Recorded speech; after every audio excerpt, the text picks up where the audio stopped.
Wanafiki ni watu wabaya sana, na msiwafanye watu wanafiki wenye tabia ya kugeuka wenye tabia kubadilika kuwa ni watu wenu wa karibu. Ni watu watakuja kuharibu mandhari yenu, kwa sababu wanachokipenda wao ni maendeleo yao, na wanachokipenda wao ni nyinyi kupata hasara. Hao ndio wanafiki walivyo.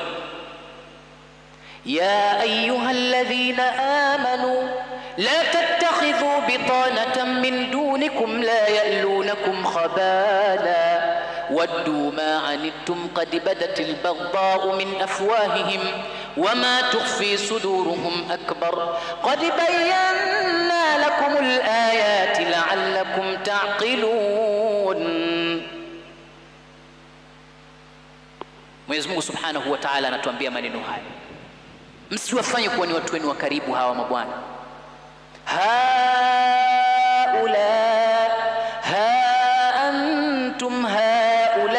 تحبونهم ولا يحبونكم وتؤمنون بالكتاب كله وإذا لقوكم قالوا آمنا. wakikutana na nyinyi wanajifanya wana mapenzi, lakini Mwenyezi Mungu anasema nyinyi mnawapenda, lakini wao hawakupendeni nyinyi. Na wakikutana na nyinyi wa idha laqukum qalu amanna wa idha khalu aqtu alaykum al-anamila min al-ghayz qul mutu bighaydhikum. Wakiwa pembeni huko wanakuchukieni mno.